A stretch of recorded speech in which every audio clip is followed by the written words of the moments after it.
That's always it. Yes, we started. Okay, cool. All right, how you doing? Oh, pretty good. How are you? I am sweating a lot. It's really warm here. It's gonna be Yeah, yeah. heat It's wave for a hella whole warm week. today. Same thing over there? It's pretty hot this week, but it's like early morning for me, so it's Okay, okay. still like pretty Not cold too in the bad morning. yet. So Yeah, it's still yeah, not manageable. yet. Yeah, yeah. Okay. So what can we do for you today? You're 226 Buccaneer. Is this a new start with a Terrorburn, or is this like a return character? Yeah, this is a I started this character just right at the start of Destiny. Mm-hmm. Um, so like I played on Reboot, like actually like right when it came out. Isn't that like what, 2016 or something? Yeah, or late 2015 Something even, I like that. think, in the winter. Oh, Yeah. okay. Yeah, in the winter. Mm-hmm. Like pre-fifth job and everything. Yeah, So yeah. yeah, Pre-Legion. um, I think I only played for like 1 month and then I quit because it was I don't know. That was back when like Blackgate farming was a thing and everyone was just Yeah. like everyone played like a bowmaster in the Blackgate maps and just like arrow clattered the two platforms Yeah, to and farm. Phantoms, yeah. Yeah, and Phantoms as well. Yeah, yeah, and that was like I don't know. That was not too enjoyable for me. No, yeah, I ignored all of that as well, yeah. Yeah, but I do have like 280 like of those enjoyable winners, like the EXP ones. I still have like a lot of those.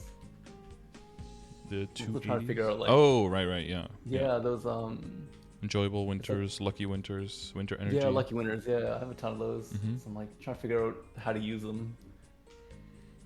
I'm always scared to use them because they're like they're like legacy items. Yeah, and then you just sit So on it's them so and not use hesitant to them at use it. all. Yeah, exactly. Yeah, so yeah, I played Reboot for like a month and then I quit and then I started playing Reg server on and off for Mm-hmm. about like 2 years. And I was just making like snails pace progress because I was like free to play. Okay. Oh. Like yeah, basically I was just getting like maybe like 4 or 5 like master crafting cubes a week from bosses, and that Oof. was like my whole progression. Yeah, that's So like it took me forever to get things to like unique, and mm-hmm. I pretty much never got past CRA in Red server after playing on and off for like 2 years. Like or no, like the furthest I got was just solo and Golem, Mm-hmm. Chaos Golem. Yeah. So then I thought this time coming around, I was like, oh, I'll just try reboot. Hopefully the progression will be a bit better. And it is a And bit better, right? yeah, yeah, it's so much better. Like I feel like Well, in the faster at months that least. I played, I'm like getting close to catching up to like my 2 year progress on and Yeah. off on Reg server. Mm-hmm. Yeah, that was what I felt as Pretty well, because ridiculous. I had so many hours in non-reboot from way back. And I think in like 2 to 3 months in reboot, I had caught up with about 17,000 hours over 7 years in non-reboot. So, just if you Yeah, just it's from pretty like a big. 2 year break, of course, but like the extra speed of progress is just so different. And yeah, you can finally get to that content that you never really got to, I guess. Yeah, that's the thing. Yeah, I'm definitely enjoying reboot a lot more. Mm-hmm. And And what yeah. have you achieved so far? On this Buccaneer, Mm-hmm. I just sold Chaos Film like Mm-hmm. last reset. That's Congrats. about the farthest I've gone. Thank you, thank you. I haven't done Papalatus yet. Mm-hmm. That boss seems like kind of a weird mess to me. Just a lot of Yeah, a numbers. little bit. Especially when the claws are in the wrong positions when you get in, then you already know it's going to be a rough boss fight. Oh yeah, yeah, yeah. I pretty much don't know the mechanics at all. Just yeah. Yeah, but I guess my main goal is just to get as far as I can. Like I really want to see all like new areas, like Mm-hmm. Morass, Espera, all those areas, Moonbridge. Mm-hmm. Never seen them Moonbridge, before, so Labyrinth, Limina, yeah, Cernium, Burning Cernium, Hotel Arcus, Odium, yeah, level 275 area. Maybe yeah. It's soon. all these like cool areas that like I was like, oh, I never thought I'd actually see. But then play on reboot, I'm like, oh, I might actually see these areas. Yeah, you actually can, and Big you can kill possibility. stuff there as well. Yeah. Yeah, yeah. Okay, and so, well, I would ask when you achieve it, and you talk about the boss immediately. So, is that kind of what you use as milestones to see how far in the game you are, and is that what you are, aspiring to do, like just doing harder bosses? Yeah, pretty much. I guess bosses are my main milestone, and also like Mm-hmm. the like what area I'm in. Yeah. Okay. Um, I like just started Arcana, but I'm not like comfortably leveling there yet. I'm Yeah. still in like Lachlan because um Arcane Power and the notes probably a little bit yeah, behind. yeah. And I really enjoy like one-shotting with Lore of the Deep, like that kind of That is pretty grinding. fun. Yeah. Yeah, yeah. And You like zoom through the map. yeah, You I get just in launch. Arcana. You launch yourself through the map and then kill everything around there. Yeah, it's so relaxing. I can actually get through like an hour of grinding like with Lore of the Deep because normally like I can't grind for like more than like 30 minutes at a time. Mm-hmm. Yeah, but with the Buck, like Lore of the Deep, it's so chill. It's like the most chill grinding I've ever played like in a class. How is the uptime for Lord of the Deep now with your... I imagine that's why you're not in Arcana, right? Because then you have like more downtime on Lord of the Deep, right?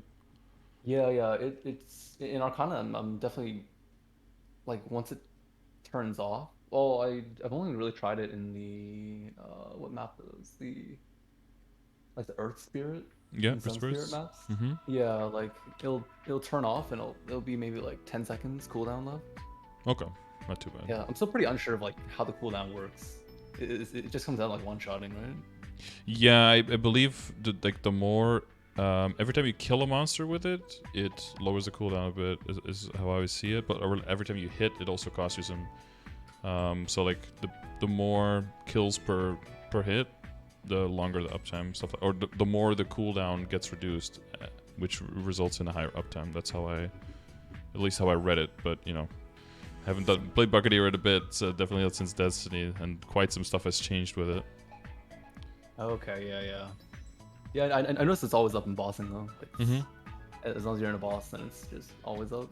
Yeah, that's a good constant damage you want to have to be doing. I'm doing Demon Avenger now, so in that way it's very similar because you have the frenzy up all the time, spinning around you. Oh yeah, that little pool thing. Yeah, yeah. Well, now it's like a set pool as well, so it's essentially the same. But for mobbing, it's not as useful because we don't have a way to like launch ourselves through the map. We're pretty slow with the glide, so it's not as useful in mobbing. We start to look for more small maps and then just attacking AoEs around us instead. And then, you know, Frenzy kills things as they spawn next to us, but other than that, it's mostly still AoEs that do the killing. Oh, okay. It's a bit different there. That's like 100% uptime? Yeah, it's like 1 second cooldown, and it's just a full toggle. But then while you're toggling, you get more final damage the lower your HP is. You take 30% less damage from incoming damage, but every source of healing can only heal you for 1% of your HP at the max at a time. And you take 6,000 HP per second self-damage. So there's like a lot of pros and cons about it. Oh, okay. Like a double-edged blade. It's like more risk, more reward kind of thing. Right. I guess for Buck it's just less, like no extra risk, just only more reward, right? Oh, yeah, yeah. It's just straight benefit. Yep. Yeah, it used to be a little bit double-edged because you had to deal with the energy mechanic, right? Now it's more that you deal with how strong it is and that mechanic, and that's it. Oh yeah, I actually never played Buck before the reboot. Oh, I see. Yeah.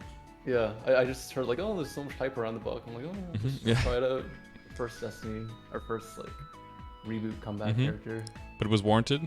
You're enjoying your time. Yeah, yeah, it's pretty good. I also terror burned like 2 other characters. Like, I'm a really big fan of playing like alts. Okay. It's like, you know, like bossing meals. So like my idea was that I would use the 3 terror burns with like that ring called like the Eternal Flame Ring, just to help set up like 3 bossing characters is kind of my thought process. But I don't know, so some people steer me away from that direction. They say like, no, just focus on your main until it's like at a certain point and then start working on other characters. But yeah, I'm not really sure what the most efficient path is. How much should I work on the Buck before I start working on the other characters? Yeah, to me it's always like to find a balance, right? But that's still pretty vague. Like some people can find that the progress that they're making on their main character still feels like good progress. Like just logging in and doing dailies and like doing totem here and there, they still feel like that is a good rate of progress. And other people will pretty quickly feel like the value is lowering.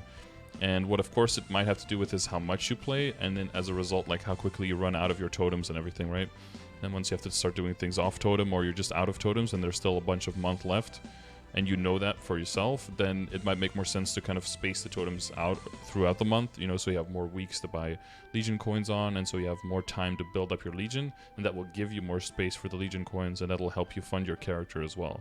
And if you like playing a lot of ads in general, it's a good idea to work on your Legion and Links, because you're essentially funding all of your characters at once. And giving like a baseline of damage to all of them, right? And that way, whatever character you switch to is already going to have a baseline of funding without having to spend Mezzo on it directly. And that's like the big benefit from it. And then also more Legion coins that allows you to give more access to potions and buffs and stuff like that. When you are grinding, you get higher efficiency when you do spend the time during the totems. So you get that totem efficiency up and everything. Yeah. So it'll depend person to person. Are you familiar with my progression grid? Because that kind of keeps track of where I think it's good value to spend your time.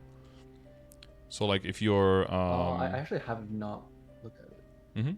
So I try to keep track of like what are all the metrics that basically help you in the game, right? Whatever gives you damage, and then kind of keep track and then incorporate into like how much access do you have and how long do things take and what is the efficiency on those things. And basically with all of that combined, tries to give you like an efficiency approximation of where do you roughly want to be with all the benchmarks, so that you can do the stuff around your level and also spend your time at least in a somewhat efficient manner, that you're not like way over, you know, losing a lot of efficiency on one end and then there's a whole lot of gains to be made on the Legion, like you're saying, right? Like, you know, if you have a level 2, so according to this, right, if you have like a level 260 main and you have for whatever reason like your IED is only at 85% or something, that's something that you probably should be working on, because that'll disproportionately help your damage a lot, way more than anything else you could be working on. Or your Legion is still like 1 or 2k, then that's probably something that you can get a lot of gains from in a relatively short amount of time compared to spending it on any of the other categories. Oh, okay, I see. So I should just use this doc as like a checklist to like make sure I have this much ID in the mid area. You could use it as a hardcore checklist. You can also just use it as a general, general goal. And all of these things have their own commands as well, where they further like break down what the pieces really mean and how you can calculate everything, right, to make sure that you are dealing with the right numbers. But most of it will be like, you know, if you're roughly around these numbers, then that means that you're taken care of, right? But let's say that you check every single thing and you're just off by only one thing, but you're over by everything else. That still means that, you know, if you want to know from an efficiency standpoint where can you work on, that's probably what I would advise at any given time. So this is basically like built-in Scardor advice. Like if you're asking me like, hey, I have this and this and this and this, what should I work on? Well, this grid will probably already be able to tell you that. But if you have like two different scenarios, or you're like, what should I pick, one over the other, that can be a little bit tricky. But as long as you're approximating these numbers, then you can follow the dailies command. And basically these two are the ones that I like the most, because I think they're the most useful. Then you can use the dailies command in terms of what I think is, so here is like what can you get from drops, and is it relevant for the bossing and to do the content, right? And then the second one is like goes by level, where I think it's worth your time to spend time on it, possibly. So if you track the stats in the progression grid for your level, then you can use this to kind of see around my level what kind of content can I do, what can I expect to be doing, and what is the next stuff that I'm working towards, for example. And so so if you're around your level and you're like, oh, can I do this? And it's like blue in here, and you track the stats, that means you can probably give it a try and you have a very decent chance of success. And then you can check based on your attempt to see, okay, I was actually pretty close. If I just, clean it up, practice some more, I can probably do it. Or I'm not close at all, I need more advice, or I need to check back in the progression grid. Maybe I'm missing a stat here that I overlooked, for example, right? Or maybe you need to find a party or like a duo partner and do it together. Or check out a YouTube video to get some more advice. Or, maybe your internet is just garbage, or your mechanical skill is just not that great, and you just, you just die to everything. Practice can only get you so far, of course. Everyone has varying levels of obstacles that they need to overcome. But you can have a general idea of what kind of stuff. And, some classes might do stuff a little bit earlier. Some classes might do them a little bit later. And if you have a really big Legion and Links, and you have a built-out character, and you have a lot of funding, then you can and you hit all of these metrics earlier than your level, then you can kind of do stuff ahead of your level. But in Reboot, we can't do stuff ahead of our level too much, because you probably noticed this coming from non-Reboot, is that the level the level difference penalty is really high on Reboot. If you're many levels below the target, you get a lot of final damage lost. So that's why I use level as the main indicator, because it is also a final damage multiplier in the whole picture. So that's why I try to use that one as a tool, rather than looking at range, right, which isn't relevant anymore, or just looking at main stat, because you could be 7k stat but have like all the high numbers here in mid game, and you could do a lot of content. Someone with 6 or 7k stat who has good mechanics and good base stats other than stat could like solo Lotus and Damien, probably no problem. But I could give you someone else with 24k stat who has like 40% IED or something, and then their damage output is essentially going to be lower than this, and they might not be able to do the boss. So there's a lot of metrics. So the higher you go, the more predictive the individual stats become, because they're basically like accordioned together, right? Like you're never going to really have someone who has like 3-line legendary, everything 22 star, but then have like garbage potential on their weapon, secondary, and emblem, for example. Have like no attack and no boss and no IED. That typically doesn't happen because the understanding of where damage comes from and how everything multiplies together and how everything is efficient. Usually that understanding comes with time, so the further you go, the more predictive the individual stats become. Oh, okay, I see. Yeah, I'm generally I'm generally someone that like I'm always like a little bit overstated for whatever like the recommended content is. Mm-hmm. Cause I remember when I was doing CRA on Reg server, I think I waited until I was like 12k stat before soloing CRA. Is that because you feel like you just want to make it easier for yourself, or do you just tend to level slowly, which means that your stat will just surpass your level? Yeah, or I don't know. I think I just at the time when I was playing, I just like didn't bother to learn the mechanics. Sure. I just like tried the boss out, and like actually I think when I was I don't even think I used practice mode. And, like I would just try the boss out and be like, oh, I don't really know the mechanics. I'll just like keep doing dailies and wait till it gets easier. But then since I started Reboot, I've been trying to like push the boss, like try to like struggle the bosses like a little bit earlier. Yeah. It could just give you, like, as long as you're near the numbers, it can give you a little bit more of an idea of what might actually be possible. But for some characters, it might be just annoying to do, and then I'm not saying you have to suffer through that. But I find that if you start going a little bit earlier and do that practicing stuff, you're definitely not progressing as fast. But I'm always of the philosophy that it matters more how you get somewhere than how quickly you get there, right? And if it's a video game and you use milestones of bossing to mark like how far you've gotten, I think, and personally I do a very similar thing, that I think it's very valuable to have practiced the boss and have seen your own progression going from, because sometimes you can go into a boss and make no upgrade equips whatsoever and go from only doing like maybe 10 or 15% of the boss's HP to actually like killing it and maybe running out the entire boss clock, but with the exact same gear, just by getting better at the mechanics and understanding better the timings of the attacks and the timings of your skills and how to combine the two of them to optimally use your damage, right? Yeah, I find that pretty fun to like.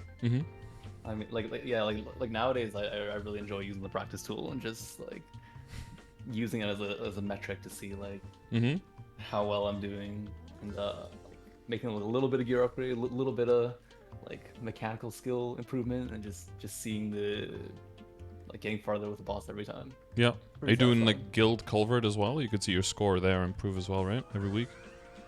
Oh yeah, I've been doing it, but I don't really pay attention to the score. I kind of see. just do it for the contribution. Okay, yeah. Yeah, so I guess the last thing I'll say about that is that's why I have this column G here as well for the bossing, because I think some of them are just irrelevant to the rest of the game, really, and you just kind of have to like know a trick and then just do that and then just blow up the boss and kind of move on. But some of them are slightly relevant or very relevant for other bosses that are to follow. And if you do go through those stages, which can be a little bit tedious in the beginning, and people tend to want to just get carries or do like full parties and just blow bosses up, and I get that. But once you get to the bosses that are more complicated, they will be comparatively way harder for those people, because they have to start learning every single mechanic that the boss has at the same time, right? Which can cause like not seeing the forest through the trees, or the trees through the forest, whichever one it is, right? But if you've already done the bosses previous to that, there might be some mechanics like, timing on things that drop, for example, or indicators, and learning to distinguish mechanics in boss fights, and having already figured some of those out on how you can learn that, and already become are you familiar with the cycle where it's like consciously it's like subconsciously incompetent goes to what is it, consciously incompetent to consciously competent, and then to subconsciously competent, right? So you go through the cycle of like, sucking without even knowing what you're doing wrong, to like, now I know when I'm fucking up, to like, now I'm not fucking it up anymore, to like, now I'm just doing it and I'm not even thinking about it anymore, right? Once you go through that cycle with a bunch of the mechanics in the boss, whenever a new boss comes around, a bunch of stuff you already will be in the 4th category, or you'll immediately be in the 3rd category. And you skip that 1st and 2nd one where, all of the frustration is. And you can highly focus on those few things that you need to figure out, and you'll just figure out new bosses way faster. And I think that helps you see that progress and get that, that value out of that that time that you spent, that comes back in a real way, I think. Okay, so it's, like the bossing experience tab is just it's just showing like how relevant the mechanics are for like future bosses. Yeah. Oh, okay. Yeah, I have it on the bottom here. Like, learning these boss mechanics will help you in later boss fights. So yeah. Oh, okay. Because eventually, it all comes down to the Black Mage, and the Black Mage essentially gave like parts of his power to the other bosses.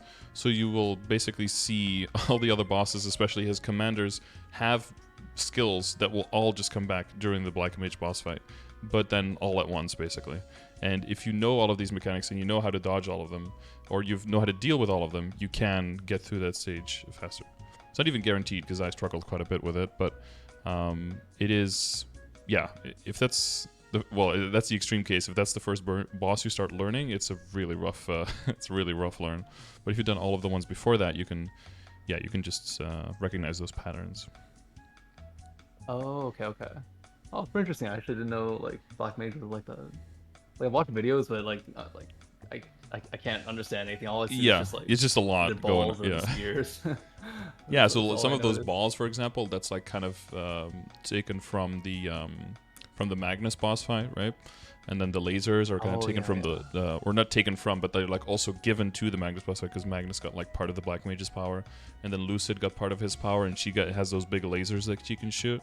That's why they're like a weaker version of what he has. And then there's the big swords that come out of the sky. That's like a weaker. That's like a stronger version of the attack that Damien has, where he has like those big skulls and a big sword flying around. Like his blade is kind of like the shape of those spears as well that come out of the ground during the other boss fight. And so that's kind of the idea behind that, because there's so many layers, right? The further you go, they basically just add extra layers of stuff you have to deal with. But if you never deal with any of the layers, it's easier to deal with 2 layers and 3 that you can already do than with 5 at once that you have never learned to deal with. So I guess that's my whole spiel on bosses. But hopefully that gives you a little bit of that insight on why I think it's valuable to progress through them. And maybe just try them, even if you know you're going to fail, but just try them. Because I think the only boss attempt that's really wasted is one that you don't do. If you try and fail, you can at least learn, right? And have some kind of idea of like, okay, I definitely need to be way stronger. Or like, hey, if I learn this like a few more times, I can actually do this already, And then you can decide every week, am I going to, spend 20 minutes in this boss fight to get this crystal if I really want to? Or am I just going to wait until I'm significantly stronger and just blow up this boss because he's too annoying, right? But then you can make that informed decision rather than be like, I have no idea. I guess I'll either just wait until I'm too strong, or I'll just go with a group of people and just blow it up and not really know what's going on. As like alternatives to dealing with the game. Okay. Yeah, I generally really enjoy like doing the practice tool struggles. Like the only thing that's really gatekeeping me is like the pre-quest for the most part. Like I want to try Lotus, but I'm just, like the pre-quest is you have to take some time for that one. Yeah, and also like Princess No, that's one I've never done before. I really want to like get the counter ring. But yeah, the pre-quest just seems like a mess of just difficult to get through. Yeah, yeah, and it sucks that the Princess No ones aren't shared within account, so you have to do them on every character. But at least the Lotus one is shared through account, and most of the other ones now are shared through account, so that gives a whole bunch of freedom to. At least you know that you're getting a lot of value out of it, because every single character after that is going to have them unlocked. Right. Yeah. Do you know if they're gonna make the Princess No prequest like They might if shared people across account in the complain future? enough. People have to complain more, I Okay. think. Yeah. You heard me, chat. Okay. Complain harder, okay? Also, by the way, you guys need to complain super hard if you want to get Dark Lords of Darkness back anytime, okay? Because that event is going to die forever, never to return, unless you guys complain a lot. Just saying. What is that event? It's just like totems, right? Yeah, but like best in slot totems and permanent, so. And Oh, they're okay. pretty free. Like, it takes some work every day, but if you just do your dailies on a character, basically, you can get those items out of it, because it just stay logged in for 30 minutes and just get drops from monsters near your level and kill X amount of monsters near your level. So it's basically just do your dailies, right, and be on the character for half an hour. And then you get the items that you can... Well, you don't trade in the items for the boxes with the totems. They basically just check if you have them. So if you have them, then you get the boxes, and then you can just trade them to another character because they're NX items. You can trade them to another character that shares cash up, and then do it there, and then do it on another one.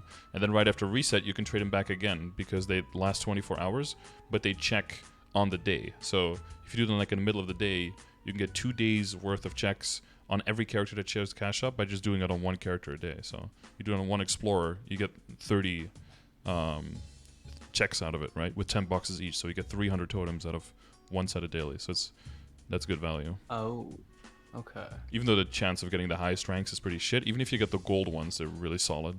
It's like 25 all stat and 10 weapon and magic attack, or 15? Or 27 and 10. 27 and 10, yeah. So it's still solid, right? So 81 stat, 30 weapon magic attack.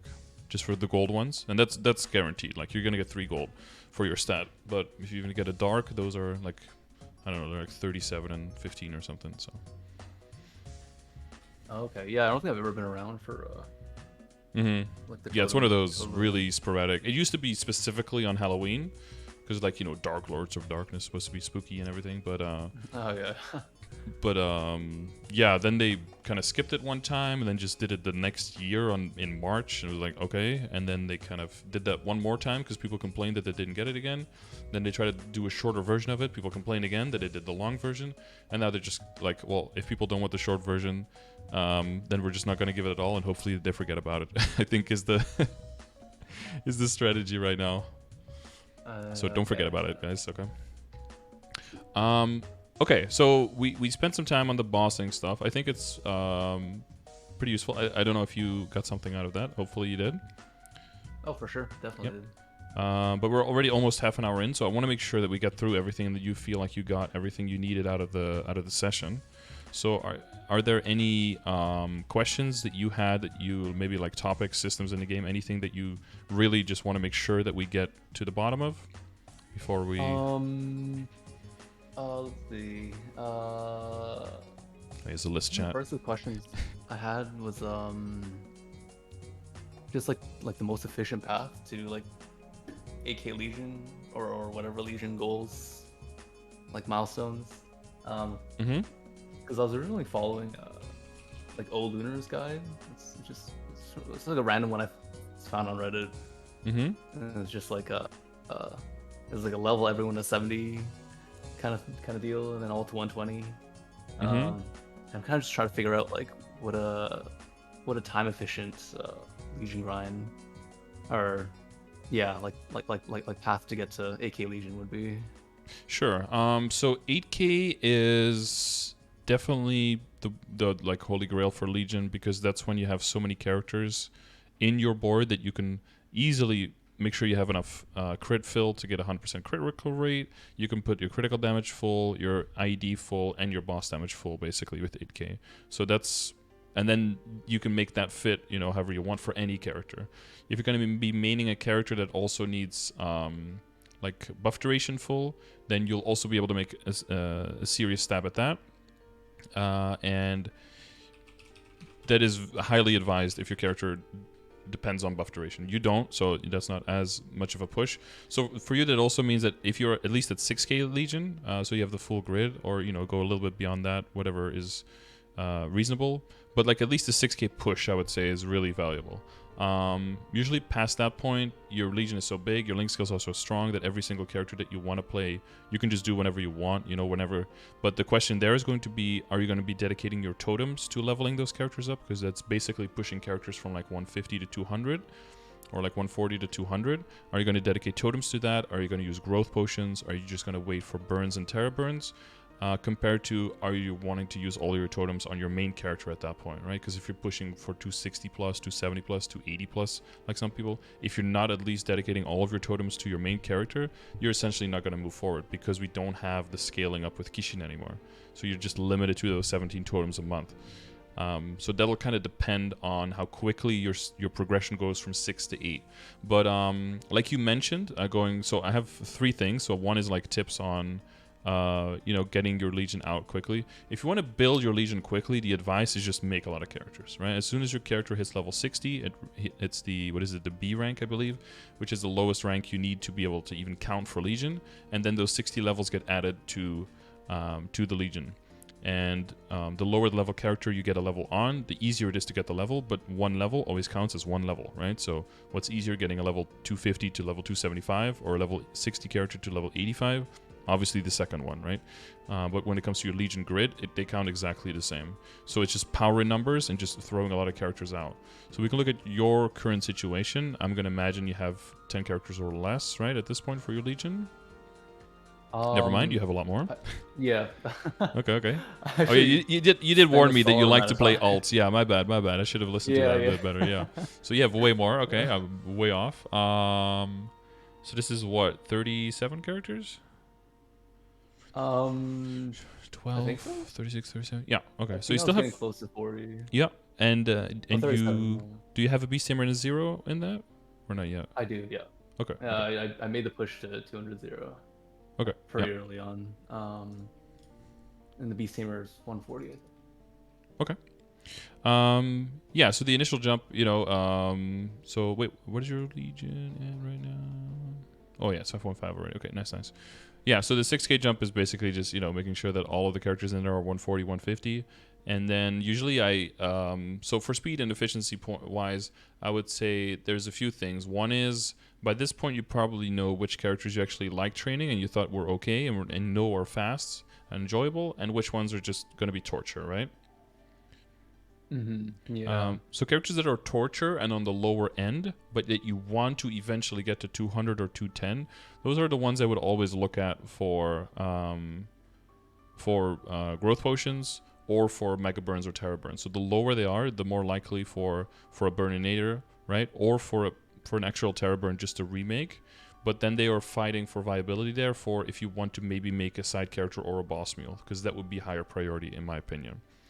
But if you can hit 2 birds in 1 stone there, that would be ideal, right? Say that you really hate Demon Slayer, you have like level 130 Demon Slayer right now. You know eventually want to get it to 210 because of the level 3 Link skill. And you know it's actually really strong as a boss meal, but you don't want to get it from 130 all the way there. Then that's one I would say, like, okay, I'm going to Terra Burn that at some point. Which means you can just completely put it on ice for now, right? And then just circle back to it later. Some other characters that you might be okay with leveling a little bit, but they're still going to be very annoying. I would say best for that is to get them to 151 and sit on there until you can get extreme growth potions, for example. Most likely you can get them up to like 190-ish with the potions decently, but then the efficiency of the potions is going to go down. There's the risk there that you maroon your characters a little bit, where they are basically at level 140 equips at level 190, so they won't be able to kill anything.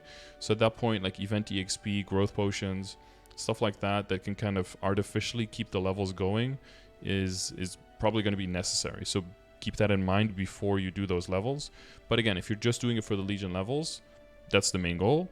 And then the side goal will be once you get to 200, you get the rank double S Legion grid, or if you can get all the way to 210, right? So if the goal is 210, make sure you have a contingency to keep going. Like right now, for example, the Star Bridge is a really good way of, even if you just get to 200 with absolutely no damage, all right, with growth potions or with a burn, you can still get it from 200 to 210 very easily by just doing Star Bridge every day. is a lot of experience. Right. Or like Yeah. Monster Park, for example. Those monsters are typically pretty weak as long as you do, not like the highest Vanishing Journey ones or Arcane River ones, but you can get a lot of EXP there per day with relatively low funding, and then you just do that over time, and then eventually you get there, Right. Yeah. Yeah. So I would Yeah. like I've tried categorize to the make. characters basically based on would be fun, would not be fun, would be absolute abject horror. And then based on that, whenever an event comes around, be like, okay, this is my priority for potions, or this is my priority for burning, or this is my priority for maybe there's an EXP event and you're like your main character, you're like, okay, I'm kind of, don't really want to train the main that much anymore. But there is good EXP event. I'm going to do one of those characters that I kind of enjoy. And then at the same time, you're kind of funding your main and all of your other characters in your account by growing your legion. Okay. Yeah. Yeah. Um. Yeah. I was trying to get an van to 200 just so I could start making use of Mm-hmm. the Starlight event and the Mm-hmm. growth pots. But yeah, I just couldn't get there. I was like 170 something, and then I was just done. So I'm Mm-hmm. really hoping for like a bonk event or something. Mm-hmm. Um, I had another question that I forgot. Was it linked to Oh, Legion and leveling? Oh, yeah, go. yes.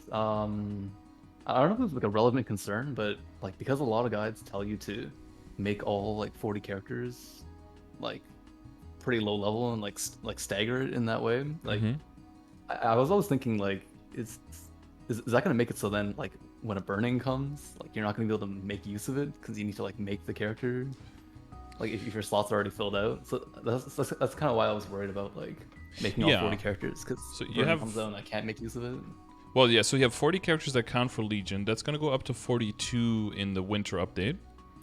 Okay. 42's characters are gonna count, which also means that if you eventually want to get to 8K, that's gonna be way more manageable, right? Because that's like another 400 levels that just became available to you, or like 300 plus, right? Which means that you can have 300 levels, which means that you can have 30 characters that are 10 levels lower, right? So if they're all 190, that's still going to be enough to get to 8K, right? So if you're thinking about it that way, you could cut some corners if eventually all you want is 8K, because past 8K, like 8.5K just puts one extra character on the board. Whoop-de-doo. Like I said, you already have all of your fundamentals covered at that point. So it's only if you're someone who also needs to go into buff duration, for example, that you really want to go for 8.5 and 9K and that stuff. But yeah, that's going to be another bridge to cross. But you have up to 49 classes that you can do.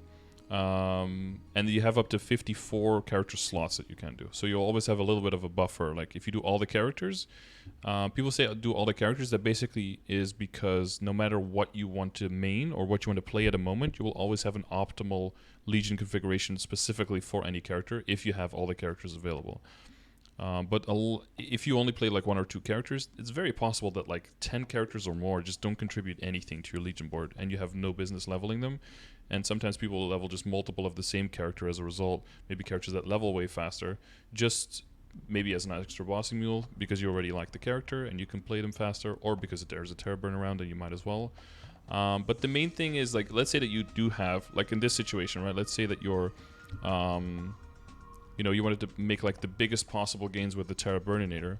You could use it on an existing character, but let's say there's a Terra Burn. I would always say like the highest priority for a Terra Burn is if you're going to main a character. If that's not the case, a side character. If that's not the case, a bossing mule. If that's not the case, something you want to get to 210 at least for level 3 Link. So that could be a new character. Like let's say that your Evan was only 140, for example, right? Or 141. And everything else was already like in the 170s. And there's a Terra Burn event. And you don't want to make a side character, and there's not really a boss mule that you're looking for, well, at that point you might as well just burn a new Evan. And it feels kind of like a waste, but you look at the two scenarios. On the one hand, you have to level the Evan 60 times, and on the other hand, you start with a level 10 Evan, and if you level 60 times, it's times 3, right? So that's 180. So now you're level 190. Plus you get a whole bunch of bonuses on that character. So that character is probably going to get from 10 to 200 faster than the 140 is going to get to 200. Right, yeah. Because the early game gets skipped super hard, and then up the upper end, you're going triple the speed, or a little bit more than triple the speed. Okay. When you said like the Terror Burn for like bossing meal or main, like is the main value for that just the like Eternal Flame Ring? That's one part. The other thing is just like how quickly you can get to the point where you can get to 200 and above, and how quickly you can start doing dailies. And typically, you get a whole bunch of nodes and symbols, which helps you keep up with the requirements, right? Because that's where you're feeling like the little bit of the stretch now. Even though you got a lot of it right from the Terra burn, the nodes and flames, even if you get hundreds of them, that's eventually where the bottleneck is going to start on your first character. It's just unavoidable. Because they're just such good bonuses that those are where, yeah, there's the most time gating on. Okay, right. Okay. Yeah, I was just asking this like I'm just like trying to decide whether or not to like Yeah, it's that start a boss video off terror burning. Yeah, and the temp CRA gear helps to get to the point where you can kill CRA faster as well, which helps you have at least like the permanent pieces back up, and you don't have the thing where, you know, from old events where people just did the Terra burn and then you just got up to 200 and you basically didn't get anything past that point. They would have gotten like they would have logged in, you know, got up to 200, get all the rewards, blah blah blah, and then like log out for the summer, come back in winter, and then their character would be naked because all of the the gear would have expired, right? And then it's like, oh yeah, and now they can't kill anything, and now you need carries before you can even play again. And then once you get over that hump, the event is already almost over again, and you're like quitting again, and then you get a weird progression in your game. But then you have, like you said, like you play 2 years on and off, but you never really get started because you're always like trying to catch up, and by the time you've caught up, like you can't play again. Yeah, yeah. Does that make sense? Like how to... It makes sense, yeah. Yeah, how to see those boosts and like how to use them to your advantage. And then that also means that if you, at like where I am, you have like an 8.7k Legion and you have all the bossing mules that you can do, there might be an event where you're just like, hey, Terra Burners, I just don't need this. I can just skip this, you know. And then you can focus more on like trying to level extra characters, trying to get more access to the sacred symbols, for example, because, you know, those take forever to level. And then you'll be able to reprioritize like what kind of participation in every event do I want to do, right? Because in the beginning, every event is like there's so much free stuff, like I have to do everything. But the further you go, the more you start getting a sense of what is the value of pieces compared to each other. And you basically always just redirect it to time, right? Like how much time does this save me? This saves me like 5 hours over the whole event. This saves me like an hour every week. This is way more. This saves me like 15 minutes a day, you know? And then based on that, you can kind of make a guess of like, okay, how annoying is it? Like how badly do I want to save that time? And then that'll be your personal maths that you do on like, this is what I'm going to participate in, and this is what I'm just going to let completely go, and I'm fine with it. Right. Okay.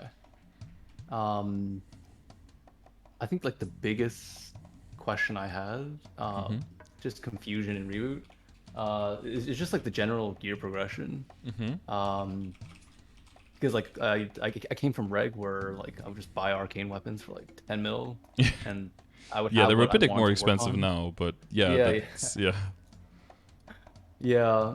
So I'm trying to like kind of get used to like the idea of having to like spend money upgrading on like temporary gear, like the stepping stone gear.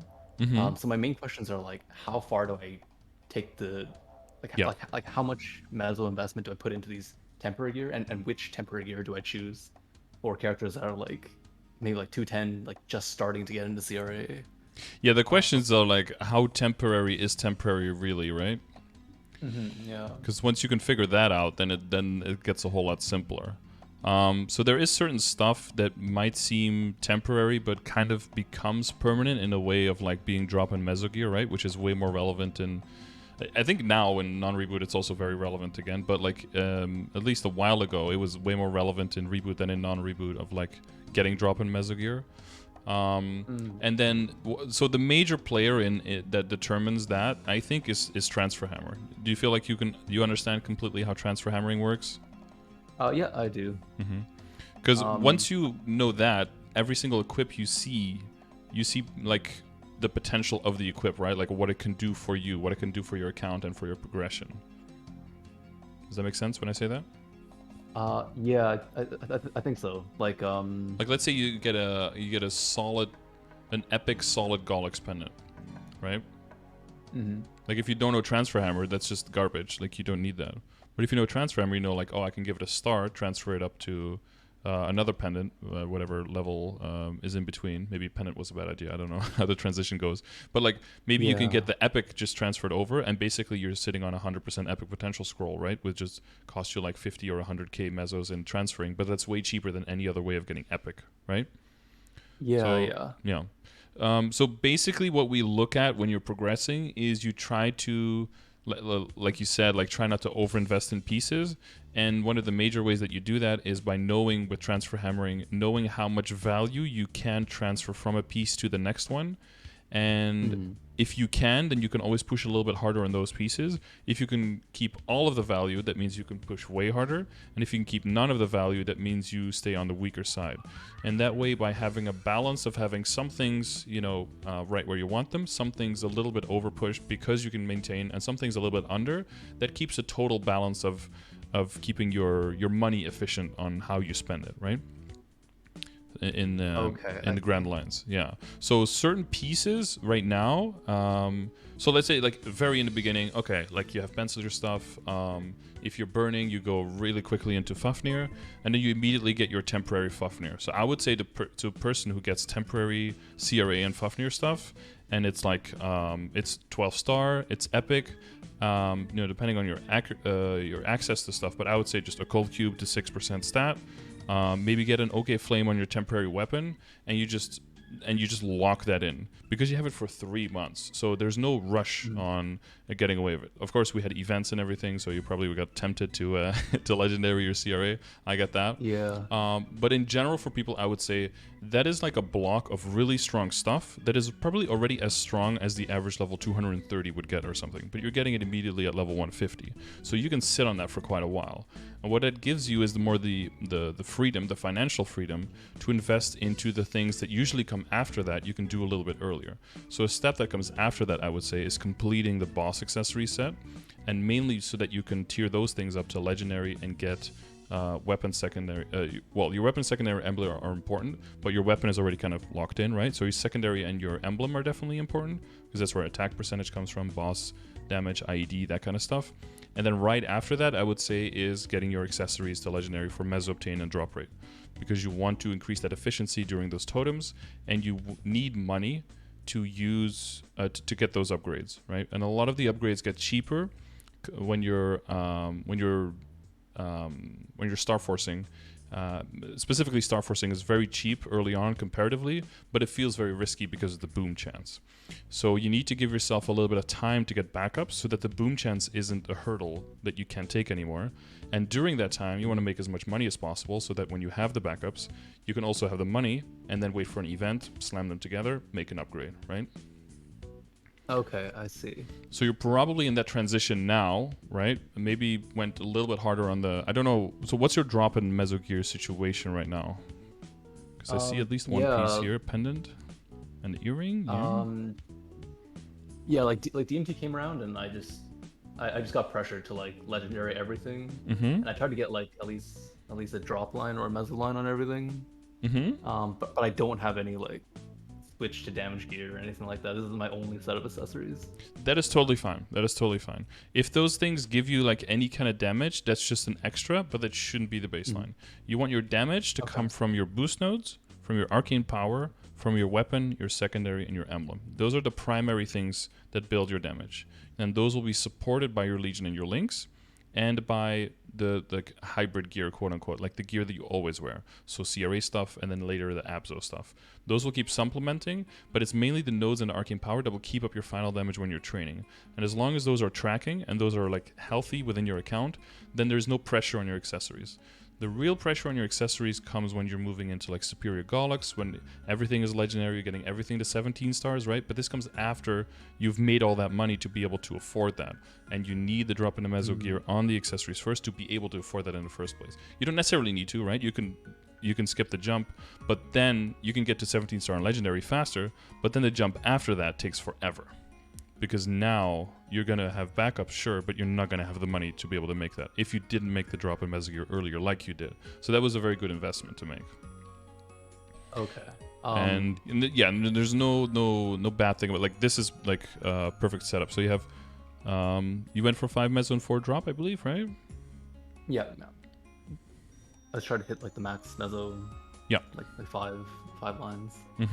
The only thing I Um, see, according to the potentials, that definitely needs some tweaking is your emblem, because it's like full strength, which can be tempting to keep because it's strength. But emblem can get weapon attack and IED, which are way better in scaling because they're way fewer in sources and access. So that's definitely something that you want to reroll in like the short term to get a lot of value out of a very small investment there. Okay, yeah, I still gotta work on that. I just saw the line. I was like, oh, I just keep it for now. Yeah, Work depending on other your things. budget, I might sit on that on a character as well. But after that, it's really quickly a thing to reroll after, yeah. Yeah. I was also wondering, because I'm trying to get a couple other characters to CRA level. I'm still using like Noble Aoife ring and the Silver Blossom ring. Is it worthwhile to just like take those to unique and use like Master Craftsman cubes on it just to get like a decent line, just to boss comfortably? Because I know those are like temporary gears that aren't gonna transfer into anything. Yeah, for But unique and stuff that is going to stay on the character, I'm okay with like getting them up to. Sorry, not for unique, but for like rings for accessories, I'm okay with getting some stuff up to unique because I think it's a very good mid spot between like having a significant extra potential versus epic and not be nearly as expensive as getting into legendary. And rolling like 9 or 12%. Especially on accessories, right? Because they don't have as many junk lines as a lot of the other types of equips. Accessories can roll on average better outcomes in all of the tiers. So I would say in unique, especially, you can get like a 9 or even a 12%. That's what I'm doing on my bossing mules. Yeah, basically trying to get all of the accessories to 12%, and then trying to get everything else to 9%, and then the weapon secondary and emblem to legendary with at least 2 very solid lines, and then maybe like the third line have like stat on it, like something useful, and if you get to that point, and then you can get your important stuff to 17, like the CRAs that you have a bunch of backups for, and you can get a solid weapon, and then your Legion and your Links are good. Then all you need at that point is guild skills, and Lotus and Damien and everything below is your bitch. You just need to get the levels in to get enough node slots unlocked and like enough nodes. But yeah, that just comes over time. Okay. So like if I do have just bossing meal, don't plan to get drop gear on it, I guess yet. Yeah. The accessories. Yeah, because that's your two options, right? Your one option is I know I'm gonna get far in this character, so I'm gonna get drop in Meso gear early, like in the early 220s, late 210s maybe already, once you have access to all the accessories, and then ride out that train. So by the time you get to 250, they've made their money back like tenfold. Or this character is going to get parked really soon at 220, 225, maybe 230. So you go for unique and you go for damage, so that takes pressure off of your other pieces. Okay. Those are like your two main options. Right. Like at unique, is it cost efficient to be using Master Craftsman's, or like should I just like red and black and just see if I can get a good line, or just like a lucky tier up? Yeah, this is something that will come with time, and as you develop more bossing mules, is just as you're bossing a lot, you will just get a lot of Master Craftsman cubes, and you can just go through these pieces just one at a time and just get everything to 6%, everything to 9%, and then just one at a time just get everything to 12. And as soon as all of your equips are good, you can be fucking around with one item until you get what you want on it, and it won't really significantly reduce your damage. It's going to be a little bit more time consuming that way, but it'll save you a lot of money in the long run. Because what happens if you use a lot of black and a lot of red cubes? You have a lot of additional investment, and then once you have that investment and you have those stats, so it'll take you longer to get to the damage where you want to. You'll probably get more damage at the end, but now you're doing all the bosses, and now you're making all these Master Craftsman cubes. Where do they go? Right. Okay. They go into more bossing mules maybe, but now the game is kind of like forcing you to fund more characters to play more, to spend more time playing, which you might not want to, but then you have all of these cubes in your inventory every week expiring, which might feel kind of bad. So that's personal preference of whether you want to rush it or not and what goal you want to rush to. But someone who has like everything decked out, legendary 17 star, who's doing a lot of bosses, also has probably like 100 to 150 Master Craftsman cubes every week that they don't really have something for. You're like really desperately trying to throw them on something to feel like you're getting that value. Okay, but in general, like buying like the 7.5 mil Master Craftsman cube, is that like an okay purchase, or is it just not really efficient?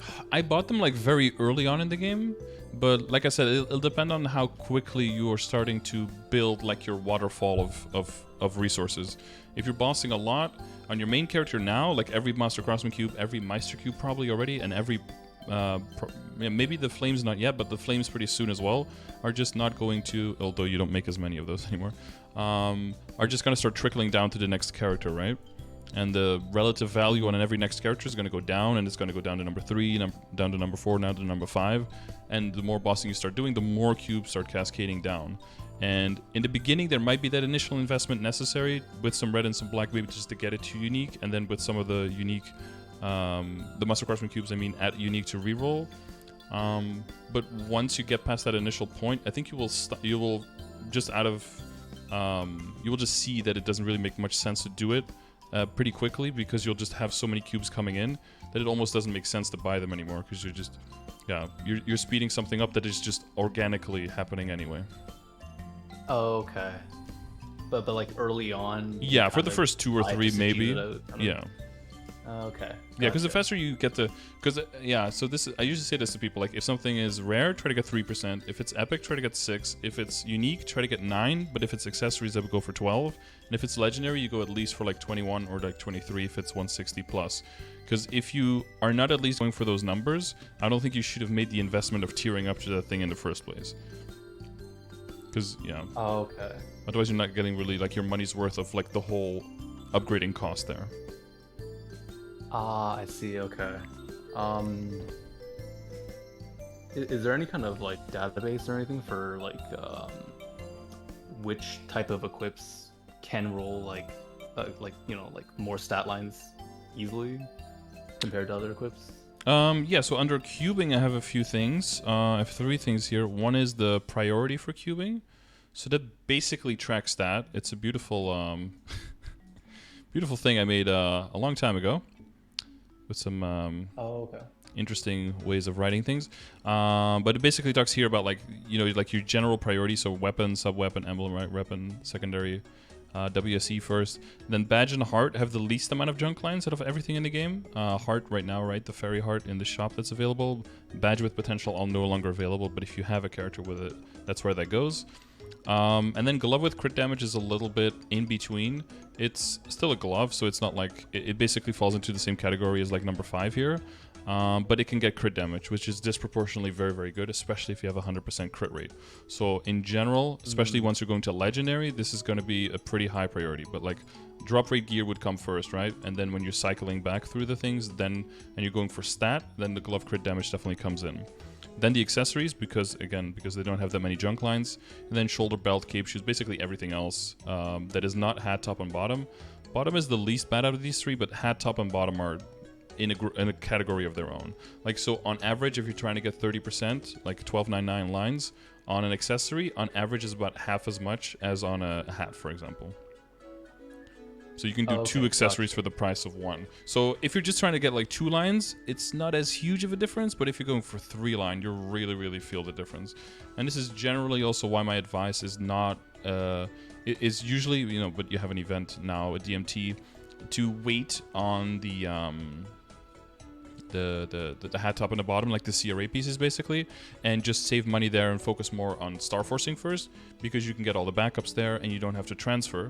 So star forcing wise, you can get a lot of value, but again, you can also get decent value for potential because you don't have to transfer into it, right? So you can maintain that value, but at the same time, because of the reduced efficiency on the unique lines that are the second and the third line, you spend a whole lot more to get some decent potential out of it. And rolling 12% on unique is, I think, cheaper or about the same cost, because you don't have even without having to tier up to legendary to get the same amount of stat. Because whether it's 12% and the other 2 lines are junk, or it's 6% and the third line is junk, it's exactly the same value for your account, right? But now you have a legendary already, so it's future prepped. So now you can, fully focus on the star forcing, and then later you can reroll. But so the main reason is because the unique lines, it's actually it's kind of contradictory, but the reason you want to keep it unique is because unique lines are bad. But if in unique you only have 1 unique line, but you have 2 epic lines, and the epic lines are good. But in legendary you have 1 legendary line, which is decent, but you have 2 unique lines, which are horrible. So in legendary it's worse because it has more of, like in unique it's better because it has only 1 of the bad thing versus 2 of the bad things in legendary. Kind of makes sense. So Oh, the second thing I yeah, have yeah. for cubing is the cubing calculator, and you can use that to do the numbers. So let's just double check what I just said and see if it was actually true. Maybe I was lying. So we have red cubes, legendary, level 150 accessory, and we're trying to get to.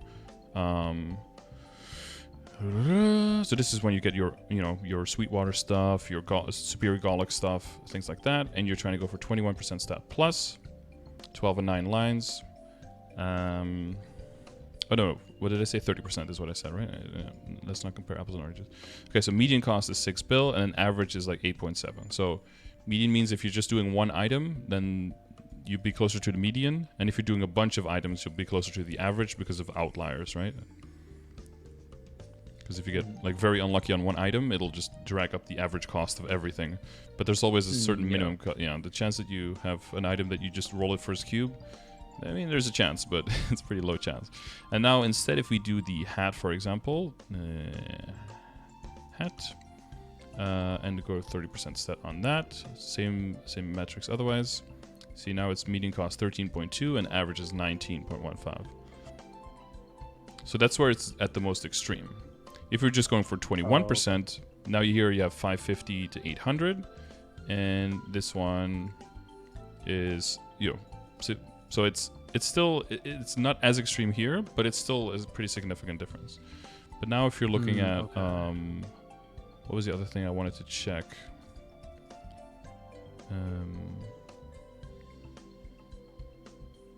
But yeah, we could do other pieces, right? So now the heart, for example, right?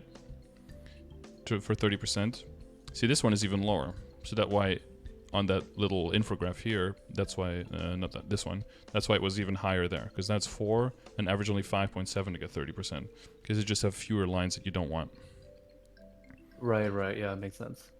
And then here, if you look at your emblem to double check that. So your emblem is 27% strength. So you'd have to know like the conversion a little bit, which I don't know by heart. I just know that what sounds right to me? What sounds right to me is that if you have one line of 12 attack by itself, that's already going to be better than 27% stat.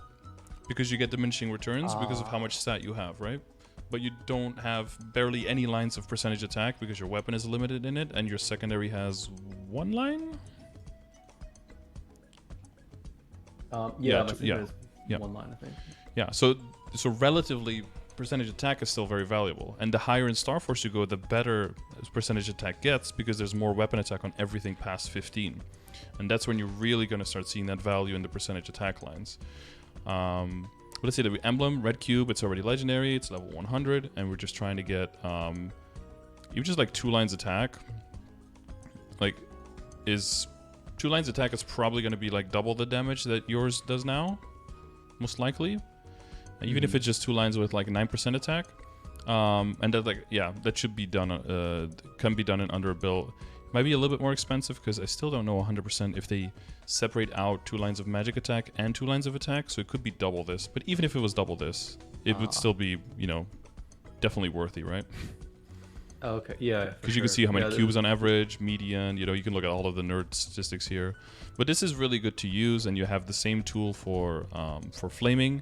And so that you can and for star forcing, so that you can see like, oh, if I'm gonna be working on star forcing, like how much is it gonna cost me? And this is why a lot of times early on people like to keep their gear at like 17 stars, because it you can't safeguard it anymore, and then work very hard on their potentials and try to go from 2.5 lines, like a line with all stat, all the way up to 3 line before they work on the star force.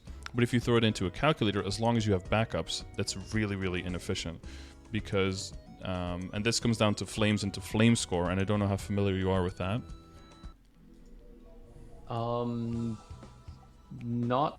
I think I generally know what I'm trying to look for, but like the specifics of like the tiers and stuff. I honestly just haven't like worked on flames much, like on any equips, just because I feel like everything's still like pretty tempered. I mean, except for my CRA.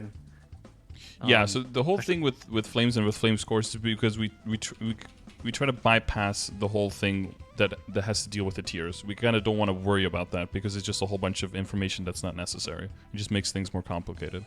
What we want to do with the flame score is basically predict how good that item is going to be for you as you progress through the game. Because all of your damage, and this has been like hopefully clear in this conversation, is that a lot of stuff has to work together to give you more damage, right? If you build like a whole lot of boss damage and you build no IED and no attack, you're not going to deal any damage to the boss. And if you build only IED, all of your damage is going to go through, but there's no damage to go through, so that's not good either. So it's all about finding a healthy balance between all the sources. And with that, the balance is going to change, right? Like if you go for Star Force in the beginning, you don't really get much stat out of that. You don't get any weapon attack out of that. If you work on potential, you can get a lot of percentage stat out of that. But then after a while, you kind of reach that peak of how close you can get on stat very quickly. And then you go for Star Force again, then you get a lot more flat stat and a lot more weapon attack. And then those become more valuable.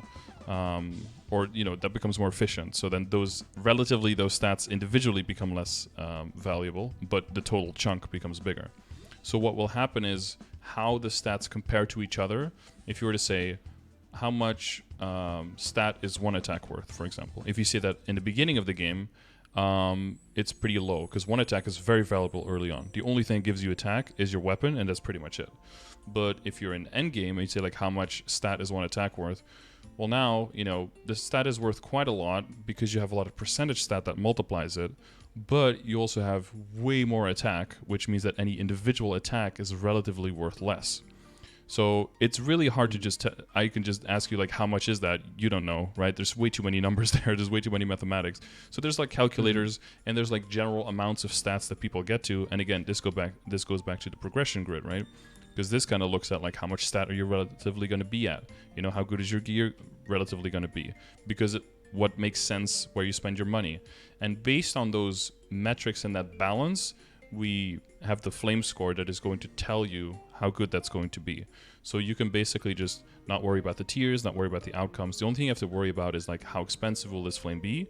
Can I afford it? And is it the expense that I have to make right now? And then you just look for a certain number that you can trust is the thing that's going to determine whether it's a good thing to aim for. But what the extra thing there is that the flame score kind of then encapsulates what is the general, it's like, it's not individual case, but like the general variance between all the stats. How much is one all stat worth versus attack? How much is one stat worth versus all stat, etc. So that gives you kind of a peek into what priority should I upgrade in. So if that makes sense. So once you get into the end game, like one all stat is roughly worth around like 9 stat and roughly worth about 3 weapon attack, and 3 stat is worth about 1 attack, right? Like 139 basically. Again, individual cases might vary, and if you're really, really min-maxing for yourself in the end game, it's highly advised that you get like one of those giant calculators, just put all of your stats in, and it'll tell you exactly what your numbers are. And it might be a little bit more heavy on one, a little bit weaker on the other. But with that, you can very quickly see, I don't know if I have any things that are at 17. Oh, my Sweetwater Tattoo is at 16, for example. Yeah. So let's say that this was like an attack piece, right? And I had 2 lines of attack. And I didn't want to get past 17 because I didn't want it to boom. So I want to go from 23, not 2 lines of attack, sorry, 2 lines of stat. So I want to go from 23% stat to either 30 or 33, right? You can see how much it will cost, and then I gain 7% all stat. So then with the flame score calculator, that will roughly be worth like 63, for example, right? Times 9. Yeah. Or if I get 1 star, you can see it's 13 stat and 11 attack.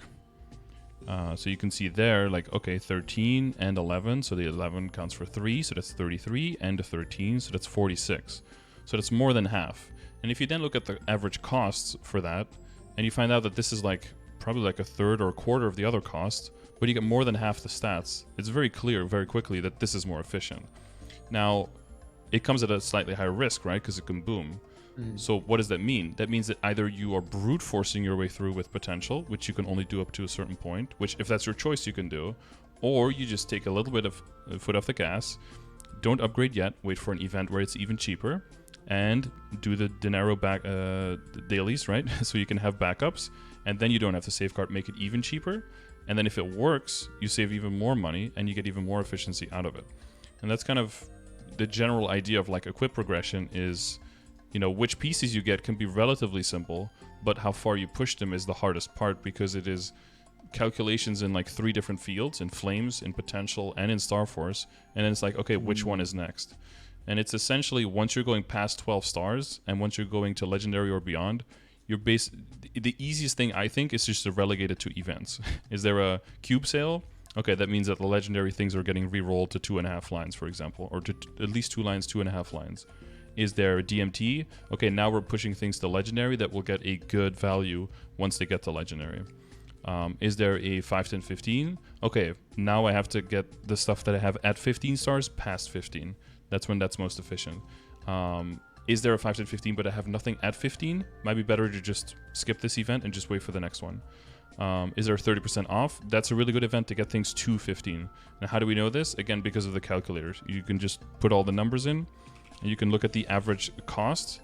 And what is mainly going to be the determining factor is just, it is the cost of the thing, but also the amount of booms that you can expect, right?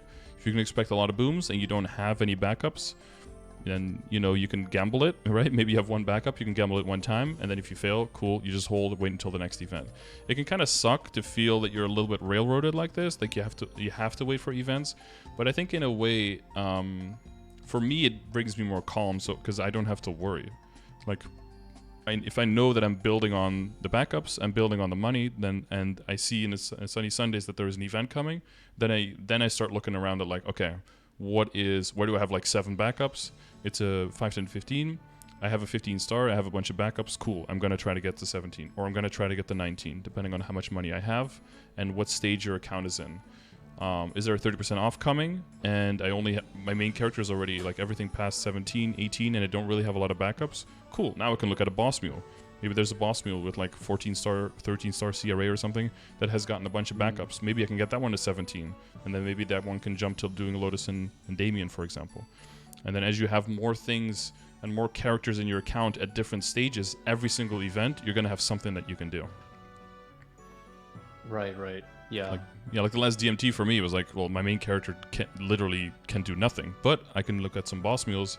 Maybe they have 2 or 3 WSE items that are not legendary yet. I'll get those to legendary, you know? And then you can always find some value somewhere. But in the beginning, it's mainly, you're going to get pretty restricted, but as you go, because what's the alternative is just always spending money on everything. You can already tell that's going to be wildly inefficient, which if you want to do that, right, that's totally up to you, but from an efficiency standpoint, not advisable. Yeah, I'm generally like pretty good at like holding off until events. Maybe even like almost like to a fault, because usually I'm like scared to spend money because I'm just thinking like, oh, you know, the efficiency might be better later on. Should I just use a little bit now, just get an okay line and leave it at that?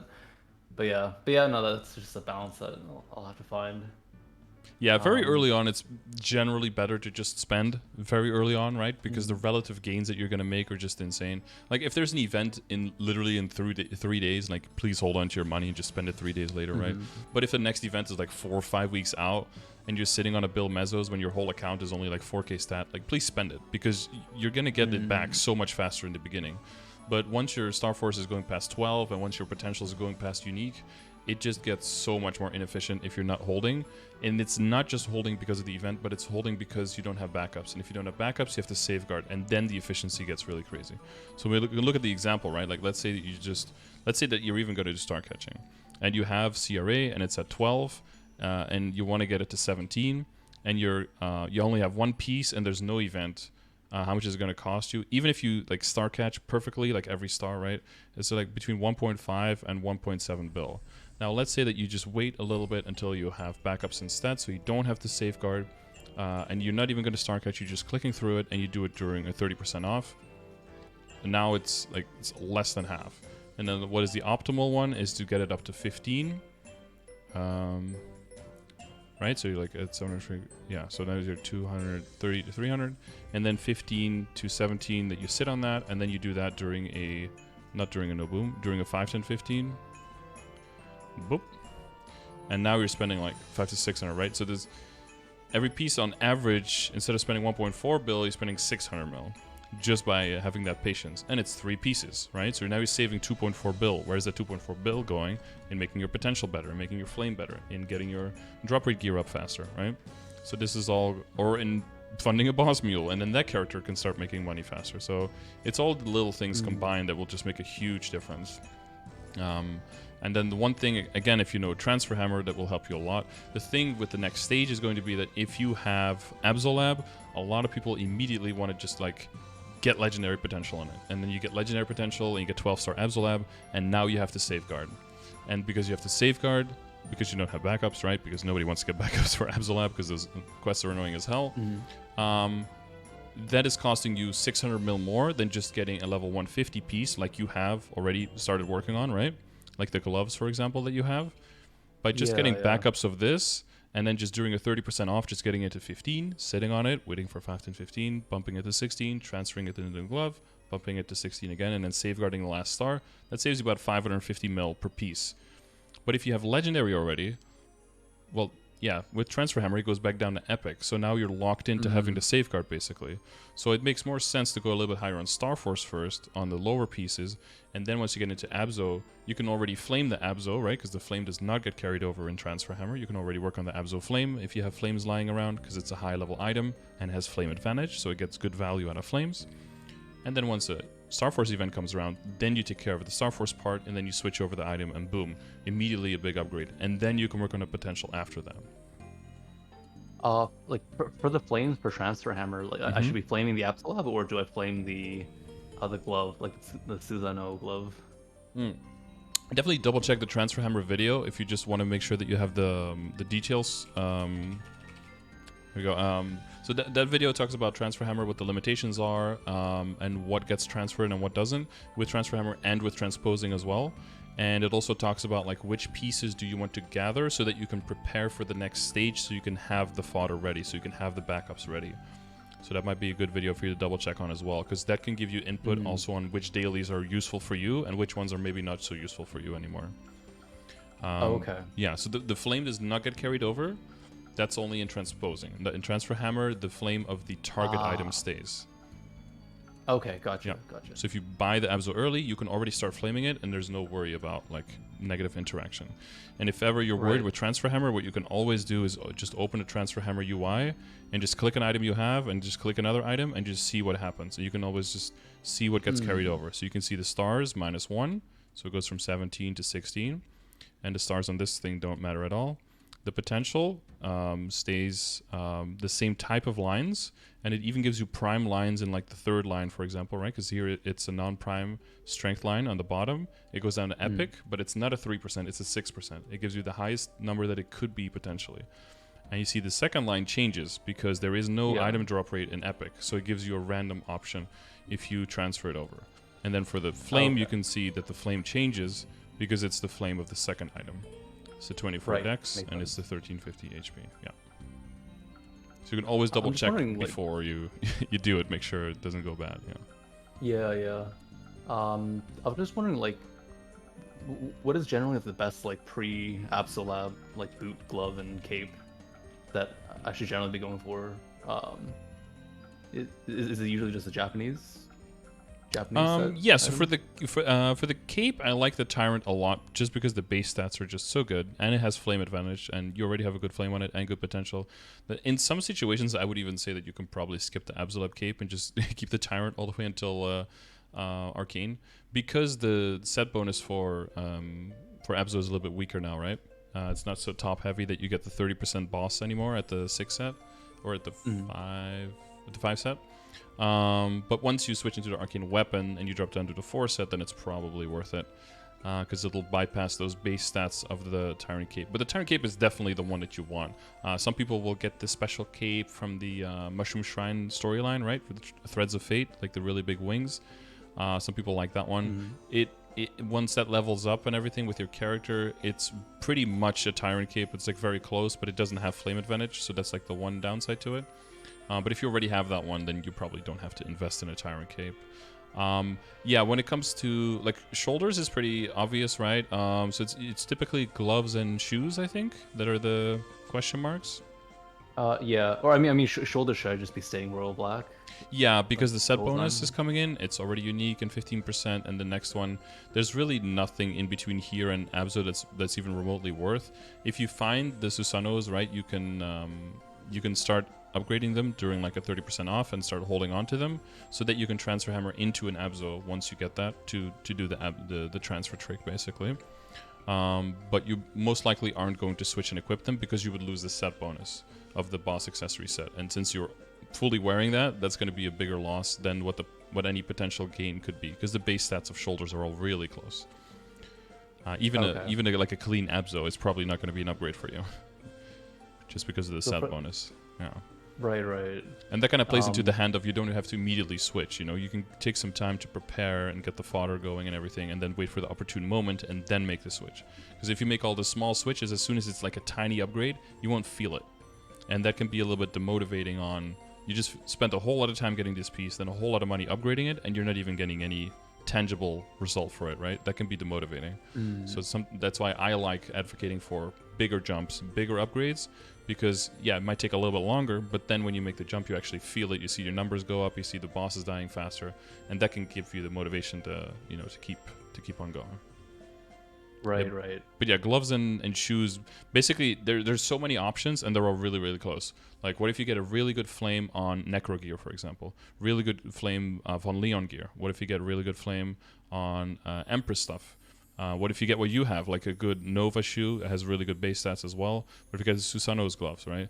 It's just that if you start with the Necro stuff and you just get good epic potential and you have good flames, well then you can transfer it over into Von Leon, get an extra star, transfer it into Cygnus, transfer right, extra star, transfer it into the Susanoo stuff, or even into the root shoes that you can buy in the Root Abyss shop, or into the root gloves that you can buy in the black market in front of Magnus's castle, which are level 150 pieces. And then you do another star, and then you transfer it over into the Abzo, you know? So whatever you're at, it's all very, very, very close. Because the Sunrise gloves, yeah, higher level, but shitty bonus. Empress, high level, good bonus, but harder to get and later to get. So probably you already invested in something else by then. Von Leon, decent set bonus, not at low set though, but good stats and good flames, but a little bit harder to get a hold of because of drop rate and everything. Necrogear, probably easier to get a hold of, but lowest level, so even if the flame there is good, it has to be relatively really good to be able to keep it up to that point. But all of those are outs, and whichever one you invest in is probably fine, and if you keep one of every step, then whenever an event comes around, you can just transfer hammer them all the way up. Okay. So like, would it like if I want to work on a shoe, is it worthwhile for me to just like bring it to 15 star on a shoe that's like either the Susano shoe or like I don't Yeah, know, the one root of the shoes 140 and shoes? yeah, I would do like like root shoes and root abyss, for example. You can just buy, and that's the great thing about that shoe I like, and about the glove is that you can just buy an unlimited amount from the NPC. So you can just hold the coins in your inventory, and then when the day comes and there's a 30% off, you can just buy one, try it out. Oh, it booms, buy another one, and go up, and then you don't have to clutter your inventory with backups. So that's why I like okay. those a lot. And if you check the transfer Yeah. hammer video, those are also mentioned there as my as my ideal for those pieces. Yeah. But yeah, for some Okay. people, it's like, oh, there's no obvious winner in that category, and that makes people a little bit anxious. Like, oh, maybe I should be switching. For me, that gives me a lot of peace. Like, oh, there's no obvious winner. Oh, cool. I could just wear whatever I want and not worry about it. Right? That's like a completely different way of Okay. looking at it. But I find that way more liberating because, yeah, there's already a lot of stuff where it's very particular on how well you upgrade it and how strong you go. So whenever that doesn't exist, I'm like, okay, cool. Because for the longest time, people were asking for like a new top and bottom because they wanted to replace CRA, and I'm like, why would you want to replace CRA? It's finally something that's done. Like, take that and, you know, direct all your anxiety and insecurities about upgrading to other stuff. But at least that Right, shit is right. done, right? Why would you want to add that to the pile of now I have to make this better? Well, now we're getting a new top and bottom, so I hope they're happy. But for me, it's more like, okay, that's one thing to cross off the list to worry about. Let's worry about this other stuff. But as long as you're, but keep doing the prep, right? Yeah. So as long as you're doing Root Abyss and you're doing Chaos Root Abyss, then you're getting the coins. You can buy the shoes, and as long as you're doing normal Magnus and hard Magnus, you're getting the coins to be able to buy the gloves, and then you can just hold off until an event and boom, send them. But you already have these gloves, Right. right? So I would keep similar gloves that you find. I would definitely keep those, and then try this one first. And then if this one succeeds, cool. You don't have to buy the other ones. If it fails, then you can still buy the other ones as backup. Okay. Yeah, yeah. I'm just trying to figure out like while I'm taking on Lotus Damien, like what shoe to wear. Mm-hmm. I guess. Yeah. Like I'm just not sure if I should just go with a Japanese shoe, get it to like 15 star, like keep it at Epic because like that fully transfers into Abso, or do I just not invest in it at all and just keep using like the Nova shoes, Yeah, I like would. just for Yeah. so I can do Lotus? Well, the reason I'm saying that all of those are alternatives is because there's no significant difference between any of them. So even if the other shoe, Mm, basically this falls into the category what I would call sideways upgrades, is where you can probably find some situation and some flame and some other thing compared to what you have now that would be slightly stronger, but I don't think it would ever be worth the money that you would have to invest in it for it to be so. So I would always sit on what you have now and take these as pieces that are a little bit lower than where you want them, right? And mm. have that just be that's just what they are now. But then once they go into Abzo, they're going to jump into the higher than the average, and they're going to Okay. make up for that difference instead later. And that gives you more freedom now to save up your money for hopefully Shining Star Force that's coming. So you can maybe like send the CRA to 17 if you have backups for that, or maybe make Abzo prep stuff, or even Superior Galax prep stuff to 15. Mm. That'll be the Okay. the main stuff to spend on next. And I would just sit on this because again, if it's a sideways upgrade, you're not getting efficiency from your money, and especially if there's an event probably coming, that's a better time to sit on your money than to just throw it out. Okay. Okay, I understand. Yeah, I have the same question, but like for accessories, Mm-hmm. just because like superior accessories are so far off for me, is it worthwhile for me to be using like reinforced Gullux, like 4 set? Because I can at So least do hard, but yeah, for main characters, I would say no because you want to get to superior eventually, and if you go for reinforced, you're just slowing down your progress to superior. For okay. bossing mules, I would say maybe. It's a hard maybe because by that time you probably have built up a decent legion and links, and your IED, you probably can have familiars trickling down that give you 15% IED, right?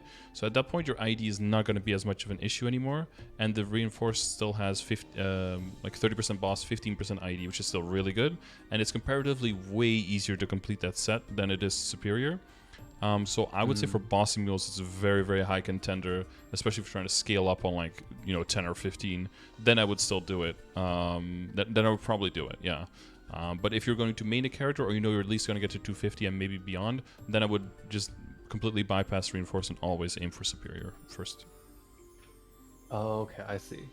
Yeah, because well, Um, and the thought process behind that is not just to speed up to superior, but also the future of your character is also going past 17, right? And maybe mhm. even to 20 and past 20. And at that point, you need coins for backups. And the more you spend them early on the smaller transition on the big upgrade, the more you're slowing down your big upgrades later, because you won't have the safety net to be able to rely on a backup, which means you have to push that back. So generally for superior, like most people, like do they use like the reinforced like uh, transfer hammer into the superior, like for the Yeah. Star Force Yeah, ones? again, this is also in the Transfer Hammer video. Mostly, yeah, for the earrings, use that. For belt, you can use it, or you can use the Pink Bean belt.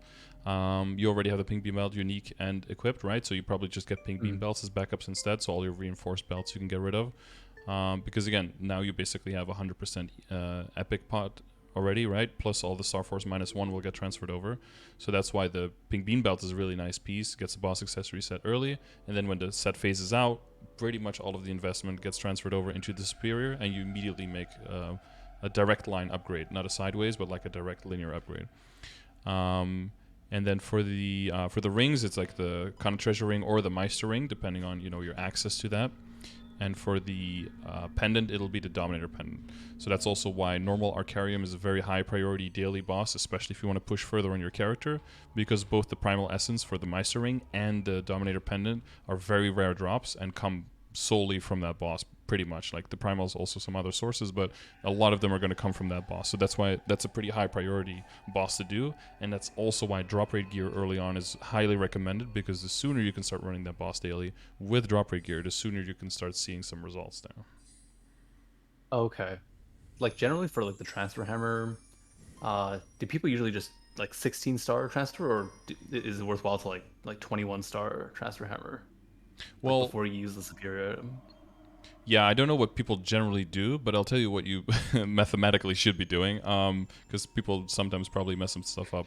Like, because people probably sometimes get a little bit antsy and be like, "Oh, I got a superior belt. I know it's an upgrade if I switch my pink bean belt, and then maybe switch like an epic 11-star pink bean belt into it, and be like, yes, I can wear superior now because superior is best in slot." Yeah, but you just broke your boss accessory set, and maybe you lost 10% boss or 10% ID on that, which mathematically could have actually been better than the stat that you gain now, right? So you don't want to miss the bigger picture. And that's why I kind of allergic to the term best in slot, because I think it makes people zone in too much on pieces instead of on the bigger picture, which is any piece can only be best in slot if it is equipped with the configuration of best in slot equips and upgraded to a certain point where it becomes that. A piece by itself is almost never best in slot. The only piece where that happens is the Genesis weapon, because that's just by the time you get it and by just what it gives, it's just so ridiculous. But every other piece can only be best in slot in combination with at least like 3, 4, 5, 6, 7 other pieces and upgraded to a certain extent. So when it comes to the switching, you basically the Abzo switch and the superior Golix switch is very, very similar. Although the Abzo switch, you probably do one piece at a time now because of the changes to the set bonus and because of the weak pieces that they replace, right? And for superior, usually you do all at once because by themselves they're actually kind of weak. And the only thing that's really good about them is their set bonus, is their 4 set bonus. So that move you typically do all at once. Because you're replacing the superior, you're replacing the reinforced set bonus as well, and you're sorry, not reinforced, the boss accessory set bonus, right? And you're replacing the flame advantage there with pieces that don't have flame advantage and that are that set bonus only comes in 4. So that's the main difference between the two. But for both, it would be getting the fodder, the lower level pieces, up to 15, and then I would ideally during a 30% off, and then sit on 15 until you have you have more backups until there's a 5 and 15 event, then upgrade them to 16 during that event, and then when you transfer they go down to 15, and then it's still the event, so you can get them up to 16 again, 100%, and then you just safeguard the last star. That's like the first jump. If people are really, really rich, they might immediately do the second jump, and the second jump is basically the same, but then from 21 down to 20. So if you know that in the future you're going to be making that jump from 21 down to 20 again, and then after that, people choose either to stay at 20 or to go up to 21 or to 22, which will depend on how many backups you have and how many Golix coins you saved up, right? And that's where the saving up the Golix coins and not going for the reinforced comes into play. So because the second jump is going, typically, even after you transfer or have 17-star superior stuff, you tend to not to go super hard on the potential because you know that eventually you're going to be transfer hammered over again. So again, it's not worth to go super hard on that potential. They're mainly there for the set bonus and for the stars, not so much for the potential. Okay, I see. Yeah, I think my main concern was after I transfer hammered it, say if I transferred at 16, and I'm if in the future I try to go for 22 or 20 and up, it's just gonna be so hard to get backups after I've already transfer hammered it. But I guess that's not really a relevant concern. Yeah. So yeah, it depends on the piece, right? So for the earrings, again, you're going to be saving the earrings and the pendants and the belts can drop by themselves, right? So these are typically the ones that you go for first because you can get drop backups, and because belts are the easiest to get backups for, because pink bean you can even get one a day from normal when you have that kind of drop rate, and then an extra one a week from black bean. So you can have 20 pink bean belts in no time. If there's there's a Star Force event in 2 weeks, cool, I'll start doing pink bean now. I have 12 by the time it comes around, right? Which is guaranteed to 21 basically. You have to be really unlucky. Okay. So the 20 belt is going to be pretty easy, and then people for belt tend to sit on the 20. If you have a backup, you can go to 21. The problem is if you have really good potential, let's say you get 30% roll on it, and you get to 20. You get to 20, then you do 30%, and then you boom 20 to 21. Now you're in a bit of a pickle because now you're kind of I kind of want backups because I don't have to redo the potential. And if I transfer hammer into it the other way, then I have to redo the potential again. So that can get pretty tricky. But then you have to start looking at how many coins do I have?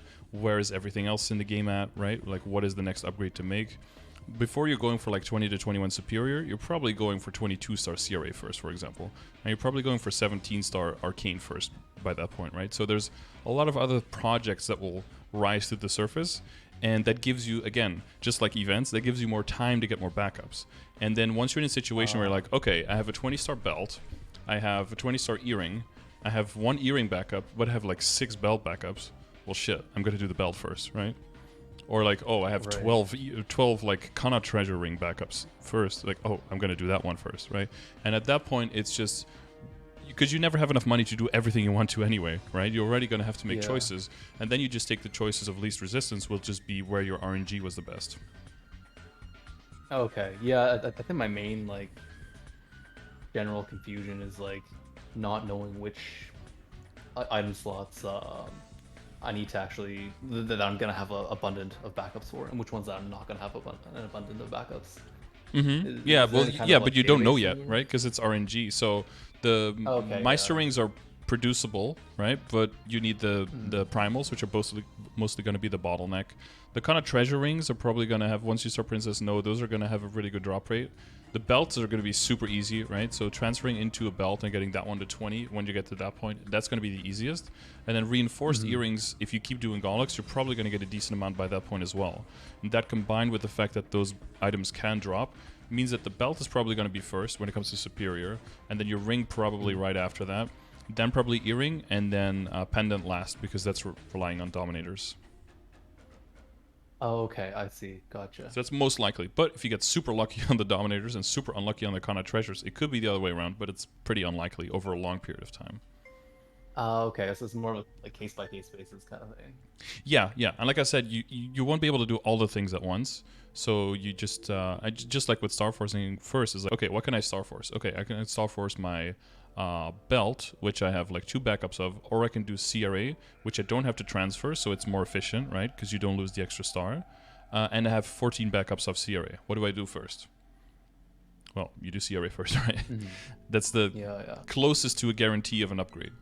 And then basically with Right. every single project, you just look at what is the closest to a guarantee of an upgrade, or the lowest risk of no upgrade, basically. Oh, okay, I see. I see.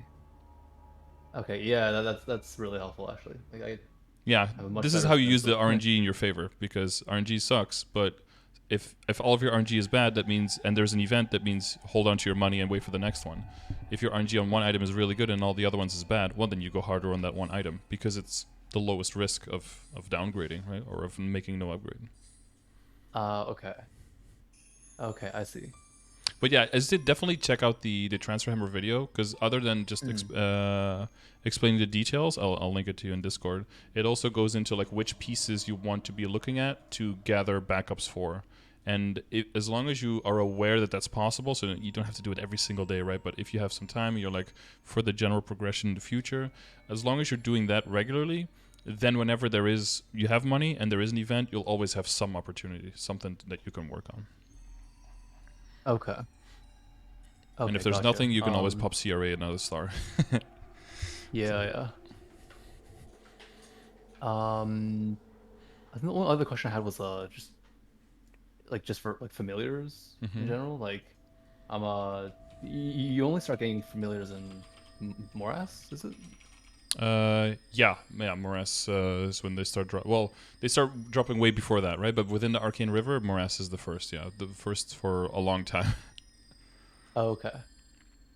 Okay, yeah. So I guess like because I'm still like struggling to find like another IED familiar. Like I just have one, and I was like thinking of unlocking the second slot, but I can't even find like another IED familiar.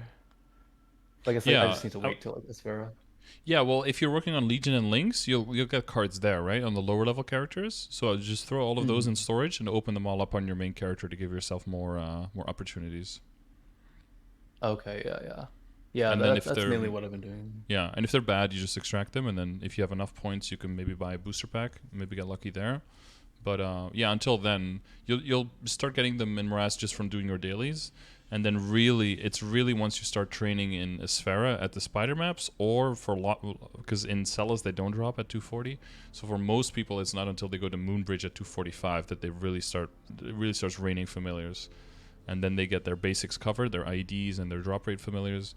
Hopefully rare drop, and then common or rare IED, and then start making the epic familiars to try to go for the large drop. Okay. Yeah, you could check exclamation mark familiars. I have information there on the. I totally mistyped it. Familiars. There we go. Kind of on like as like all the metrics, and then on the bottom has like the list of advice, which a lot of that will seem very recognizable because it's basically the things that we just talked about with some further advice after that. You know, once you can make epics and that kind of stuff. Okay, I see. Yeah, I think the only thing I don't know about familiars is just like the ranking up, Mm-hmm. um, Yeah, you gotta the level ranking up them thing. and fuse them. So for leveling them, you just have to have them equipped while you're killing monsters. That's pretty simple. But the fusion is you have to have the same card fused on it. For like a rare, you have to fuse it on 100 times before you can fill up the bar. And then once the level and the bar is full, then you have a chance to rank it up. So that basically means that unless you're training actively in an area where they're constantly dropping, you're never going to get to a full bar. So there's way more value in the card to just extract it and get points, and then maybe get a booster pack or get extra familiar essence. That way they're more valuable. Well, revealing Okay. first, right?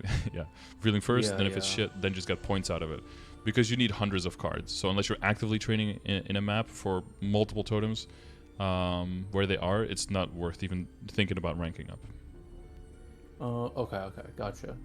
Yep. Once you have like most people in reboot just settle for like unique familiar generally, is that or is that the highest Well, rank? you're looking just for certain stats, and look at that in the familiar grid as well, in the familiar device as well. So early on, you're just looking for the ID and for the healing. If you can get the just increases drop rate from rare, that's really good. So these two. And then further, once you start making epics, you look for large drop rate because that's 100% drop rate. And then once you have that, people start making uniques, just as many uniques as possible. And then you're looking for large healing, party healing, or a member near you healing for the harder boss fights like Will, Varusilla, and other ones where people might need the training wheels. And then a high percent of ID or a high percent of boss damage is basically what people are mostly looking for. Sometimes, auto steal or there's some niche lines that could be useful, but it's mainly large heal, ID, high boss damage. That's what you start looking for, and those are the most common in uniques, because on a unique familiar, the second line is epic. So an epic has ID and boss damage possible as well. So that's where you get the best value out of making uniques. But most of your uniques are still going to be garbage and give you nothing. So it's just it's just RNG fest and trying to get something nice. But you can possibly get up to 40% boss damage, for example, in unique. So yeah. Okay, yeah, that's crazy. Yep. Oh yeah. So for just like farming familiars, you pretty much can only equip one meso, one drop. That's it, right? Like you can't add on to that. Yeah, whatever is the biggest percentage will count. And meso drop rate is most of the time not even going to do anything. Because your regular item drop rate on your equips and on your holy symbol, inner ability, that kind of stuff, that is already going to get you 100% chance to drop a bag of money from monsters. So it's not going to scale past that, because there's no relevant pieces in the game where multiple bags can drop from a monster. Oh, okay. So yeah, so I explained that here in the drop rate command. Basically, the difference between item drop rate, meso drop rate, and meso obtain, because those are three distinct stats that can be a bit confusing if you don't know how that works, and has all the details here on like how they're calculated, how they're additive, multiplicative, all of that stuff, and then what you're aiming for and why you're aiming for that 4 lines of item, 5 lines of meso, right, that you have, why you want this, and it is basically to guarantee that every monster drops a bag and that you don't have to worry about meso obtain anymore. And then it talks about what drop rate affects and what the percentages are of the lines as well on the familiars. So if you see increases item drop rate by a large amount, what does that mean? Or increases item and meso drop rate by a large amount, like how much is that? Or you can just equip them, and see in your stat window. But then you'll know the numbers and how it stacks with coupons and other stuff like that. Oh, okay. So really the only relevant drop familiar is just item drop, not meso drop. Pretty much, yeah. If you have item and meso drop, it can become relevant later. If you're going to the very, very high level areas and you want to train there with damage gear on, now your drop rate is going to be gone, right? So there, maybe the meso drop rate from a familiar can come into place to cover the difference, so that you can still get a bag from every monster and maintain somewhat of rates. Because it's very pricey to go away from Limina into Cernium, for example, because you have You don't get droplets anymore, right? You get no familiar cards anymore, and you get way less money, but you get way more EXP. So if you can cushion the blow a little bit on one of those, being the money, then a mezzo obtained familiar can be really nice. But by the time you get there, you probably already made so many disgusting, shitty familiars that probably one of them has at least like increases item and mezzo drop rate by a large amount, or mezzo drop rate by a large amount, something like that. And as long as you just hold on to one of those, then you're settled there. Okay. Okay, I understand now. The only other question I had was like optimizing normal monster damage. Like is Mm-hmm. the Legion from normal monster damage, is that generally a good uh grid part to fill up if I'm just like training like the 180 to 200 area? It's like pretty hard to one shot. Is normal Um, monster damage a good stat, like hyper stat wise and Legion wise? Yeah, I And would linked, I probably guess. say, so if you're just doing the mobbing, I would probably say priority is crit rate to get to 100%, then crit damage, then normal monster damage, and then bonus EXP in that order. Oh, crit damage goes uh above normal monster damage. Yeah, there could be some exceptions. So if your character in the stat window has very low damage percent and very high critical damage, then it's possible that it's the other way around. But most characters have pretty low critical damage, and then it still scales better. Oh, okay. Yeah. Oh, okay, I see, I see. Yeah. But as long as your crit rate is 100 and you have like critical damage filled, like the bonus EXP you only do if you can one shot, right? And if you can one shot without maxing out your critical damage and your normal damage, then yeah, you want to throw everything into bonus EXP instead, right? Because you're not missing out on anything. But if you just want to do it all in one go and not have to worry about it, that's the order I would level it up in. Yeah. Okay. Also, do you like recommend like terror burning a beast tamer on an alt account? I know some people do that, but I don't know if it's like Yeah, I heard of like that. efficient Way for back in the leveling. day, I had my second account next to me with a con on it and Kishining myself. And there was a dude from the community, Caesar, who's still here every now and then, who had like, I think he had like 5 accounts logged in or something. He would come on a Wild Hunter, a Damn. Beast Tamer, and on like 2 Phantoms, and on some other characters sometimes, and just give me like all the buffs whenever he had the availability. That, I mean, all of that stacked together definitely helps a lot. But I would say, yeah, if you have like a laptop available, and especially if you're still working on Legion a lot and trying to get up to 8k Legion, you probably can get a decent amount of value out of a Beast Tamer up to up to that level. Plus, you Beast Tamer will already level pretty quickly by itself, and it's definitely a better support now than the Kana is at this point. Yeah, the one downside I guess is that it steals a little bit of your money, but like 40%. Oh, okay. Okay, But yeah, no, yeah, that makes sense. especially very very early on, right? Because one of the big things that it gives is a lot of crit rate. So it can definitely give you like the equivalent of like a 3k Legion just by buffing like a cat, by partying with a cat BT. It could probably be the equivalent of like starting out with a 3k Legion basically. Right, yeah, yeah, yeah. I found it super helpful. Like, Mm-hmm. I just use like a 120 beast tamer on my friend's account. Mm-hmm. Um, oh yeah, the only other thing is like generally at the moment I'm doing weekly bosses with like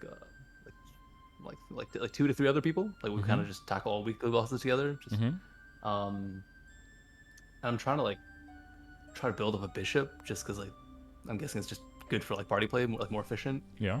Um, is having a bishop in a party like more efficient than just staying on my buck? The Just because more my buck has more people, damage. the more people are in the party, the more efficient the support becomes, Oh, okay. right? Because more people are benefiting from the extra damage. Okay. So it'll be a bit different per party, but let's say that your party has a lot of DPM, for example, right? Not very burst heavy, but just does damage the whole time. Some supports that just constantly keep the boss debuffed and let you hit harder on every single hit on the boss, for example, will be more efficient support than supports like Bishop, maybe, where Bishop kind of does both, right? You can debuff and do more final damage, plus you can have a damage percentage increase quite a lot. And you have healing for the survival capability, but you also have benediction, which is huge. And then when a benediction is down, you lose that. But if your class is, your party is very burst heavy, and then you combine benediction with that, then that's really really beneficial. But if it's one person that is a DPM and you're bishop and you use benediction, then that's not super helpful. But if it's like a 6-man party and 5 people are all burst heavy and your benediction, then it's super helpful.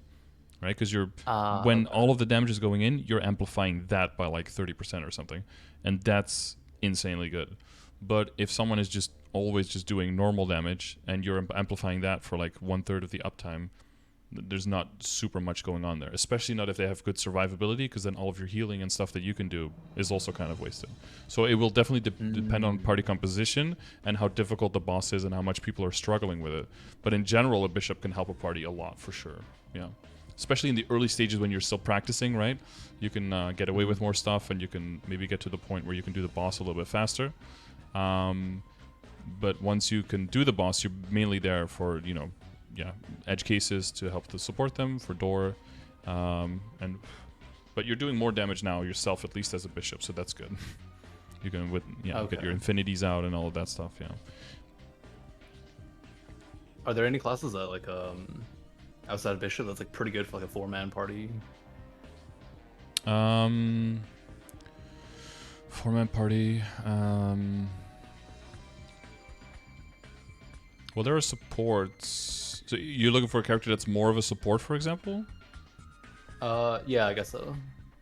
And for like burst heavy, or just like in general? Because you have like Shade, for example, can split the boss for a little bit, and has a good bind together with that, and has good boss debuffs, so everyone's damage will go up all the time. Plus, during the split, you're basically hitting 2 targets. The second target, you're not hitting for full damage, but you're basically hitting 2 targets. So as long as your bursters are multi-target hitters, the Shade can bring a lot of extra damage to the party, and is very tanky, very high survivability themselves. Paladin can do big debuffs on the boss and can make one party member do a lot more damage, and also immune for quite a while together with themselves sometimes.